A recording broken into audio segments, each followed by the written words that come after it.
ചെറിയ ജീരകം ഇട്ട് തിളപ്പിച്ച വെള്ളം രാവിലെ വെറും വയറ്റിൽ കുടിക്കുന്നത് റെഗുലറായിട്ട് കുടിച്ചാൽ വണ്ണം കുറയും എന്ന് കേട്ടിട്ടുണ്ടായിരിക്കാം. ഇതിന്റെ കാരണം എന്ന് പറയുന്നത് ചെറിയ ജീരകത്തിൽ ഫൈബർ അടങ്ങിയിട്ടുണ്ട്.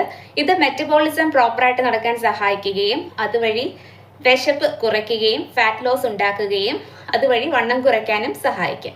പക്ഷെ ഇതിനോടൊപ്പം തന്നെ പ്രോപ്പറായിട്ടുള്ള ഒരു ഡയറ്റും പ്രോപ്പറായിട്ടുള്ള എക്സസൈസും ചെയ്യുമ്പോൾ മാത്രമാണ് ഇത് എഫക്റ്റീവായിട്ട് വരുന്നത്. മാത്രമല്ല, ഡൈജസ്റ്റീവ് എൻസൈം പ്രൊഡക്ഷനെ സ്റ്റിമുലേറ്റ് ചെയ്യാൻ സഹായിക്കുന്ന ഒന്നാണ് ചെറിയ ജീരകം. അപ്പോൾ നമ്മുടെ ഡൈജഷൻ അല്ലെങ്കിൽ ദഹനം പ്രോപ്പറായിട്ട് നടക്കുകയും ബ്ലോട്ടിംഗ് ഒക്കെ ഇല്ലാതാക്കാനും സഹായിക്കും. ചെറിയ ജീരകത്തിൽ ആൻറ്റി ഓക്സിഡൻസ് അടങ്ങിയിട്ടുണ്ട്. അതുപോലെ ടോക്സിൻസ് ഫ്ലഷ് ഔട്ട് ചെയ്യാൻ ഇത് സഹായിക്കും. അയൺ അടങ്ങിയിട്ടുണ്ട്. ആൻറ്റി മൈക്രോബിയൽ പ്രോപ്പർട്ടീസ് അടങ്ങിയിട്ടുണ്ട്. ഇത് ഇൻഫെക്ഷൻസിനെതിരെ പോരാടാൻ സഹായിക്കും. മാത്രമല്ല, ചെറിയ ജീരകം ഷുഗർ സ്പൈക്ക് കൺട്രോൾ ചെയ്യാനും നല്ലതാണ്.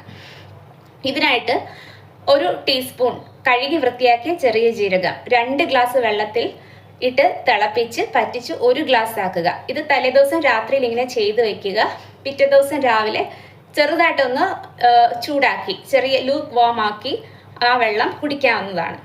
കുറച്ച് ദിവസം അടുപ്പിച്ച് ചെയ്യുമ്പോൾ നല്ലൊരു റിസൾട്ട് കിട്ടുന്നതാണ്. പക്ഷേ ഇതിനോടൊപ്പം പ്രോപ്പറായിട്ടുള്ള ഒരു ഡയറ്റും ഫോളോ ചെയ്യുകയും പ്രോപ്പറായിട്ടുള്ള ഒരു എക്സസൈസും കൂടെ ഉണ്ടെങ്കിൽ പെട്ടെന്ന് തന്നെ നല്ലൊരു റിസൾട്ട് കിട്ടും.